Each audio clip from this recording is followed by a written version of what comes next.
The advantages of cryptocurrencies are sometimes the disadvantages as well. But to me, one of the biggest advantages of them coming along has been that it's hitting finance in the face. It's hitting governments in the face, supranationals in the face, banks in the face. Banks are scared. And it's like everyone's got their back up.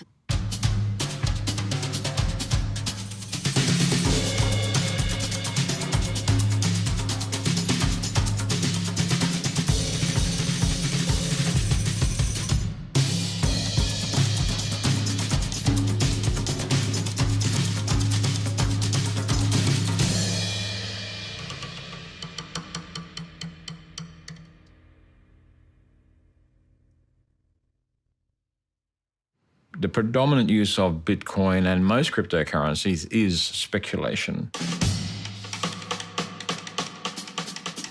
Some might take exception to that term, but as an investment. In fact, the amount of Bitcoin available that's actually used to buy and sell goods and services is relatively small compared to the volume of Bitcoin that's traded for investment purposes. Let's just throw the rule book out in some ways and reimagine a futuristic world in a new way. Be open to all forms of money, all forms of who controls the money. Who knows what's possible? The challenge with regulating any technology is that it does have legitimate purposes. The idea of outlawing cryptocurrency is one option. So China, for example, has banned offerings of cryptocurrencies. But they face the challenge, which is common in the online world, is this is a transnational problem. Cryptocurrency is a complex computer program which enables transactions, but they're so complex that they are difficult to hack. There's over 1,500 cryptocurrencies currently. They've got all sorts of names. There's even a Trump coin. They're developed by IT entrepreneurs. It's like they've got loose and they're letting their brains run wild, going to develop all these new forms of money. But by breaking the rules, they're sort of coming up with new ways of doing things. And, you know, we're all being challenged. The rapid rise of cryptocurrencies was really motivated by the financial crisis of 2007, 2008. And a guy or gal, we don't know, called Satoshi Nakamoto, proposed a way of transacting on the internet without any middleman, meaning banks and financial institutions.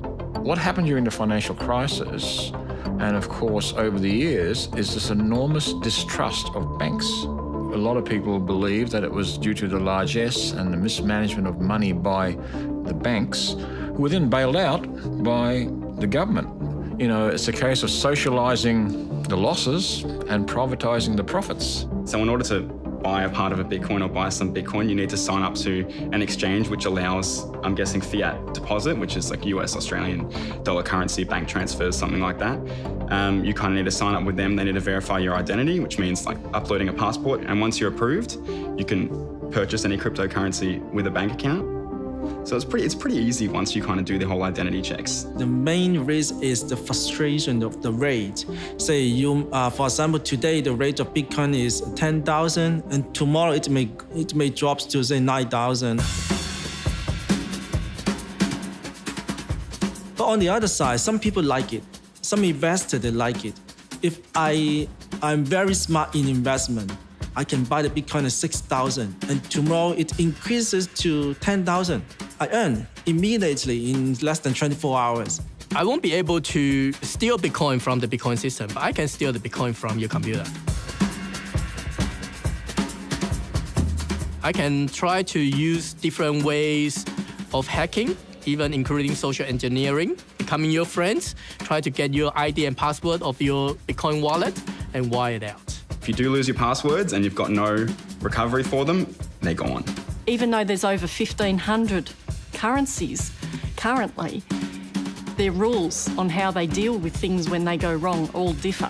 but there's no one to run to when things go wrong. That's the insecure bit of Bitcoin, and that's actually the main issue that we should focus on if we are going to use blockchain or cryptocurrency in the future. Here you have a technology that not many people understand, promises great riches, and there's a level of urgency. You better get in quick. And so the potential for scam websites, scam offers in terms of Bitcoins that don't actually exist or Bitcoin services that don't exist, you hand over your money, you've lost it, is very, very real. The broader and in a way more profound use of cryptocurrencies in relation to crime is facilitating other criminal offences. There is the potential to trade in illegal goods and services online. You don't want to be identified engaging in those transactions, so a cryptocurrency that promises a secure transaction, which is relatively anonymous, is obviously appealing in those online marketplaces. Cryptocurrencies will not become mainstream until they have established a trust framework, and that means recognised by institutions, and some kind of regulation about how they can exist so people can trust them. We see in the United States, for example, the Securities Exchange Commission looking at how do we bring Bitcoin exchanges into the financial regulatory system. The other aspect is bringing it within anti-money laundering and counter-terrorism financing laws. Now Australia, with amendments to our money laundering laws, are seeking to bring the cryptocurrency exchanges into the anti-money laundering laws, so requiring them to register, so they have to be identified, having know your customer laws in terms of who has the account, reporting suspicious transactions. So it seeks to bring the cryptocurrency within the established regulatory framework. One of the big issues with cryptocurrencies, now not all of them, some of them are quite efficient, the newer ones that have come out, but the more established ones, such as Bitcoin, use an enormous amount of energy to process a single transaction. The energy it takes to maintain Bitcoin is the same as the whole of the country Uzbekistan. It's more than all the energy consumed in Portugal. It's more than the energy consumed in Singapore. More broadly, cryptocurrencies are simply based on blockchain technology. And that's, it seems to me, the really exciting aspect of where this might go is what other uses are there, legitimate uses for blockchain. Blockchain is the underlying technology in cryptocurrency, and blockchain is not limited to the payment system. The best way to describe it is it's a distributed set of records. They keep talking about it in the cryptocurrency world as a ledger, and that has a specific meaning for finance. If we bring it to healthcare, it's a distributed set of records. As I've looked at this over the last 3 months, it's exploded. I've come across a new application called Haver, using blockchain in the setting of helping people maintain sobriety. And it's drawing on the community concept. It's drawing on the fact that multiple people in a community will have a record of this person's behaviour. So they can say, I noticed that you haven't recorded your sobriety on the system in the last few days. I'd like you to have, please, a random urine test. And that's what they're signing up to in agreeing to use the system. I think there's a real opportunity with blockchain, especially with the work that we're doing with Monash.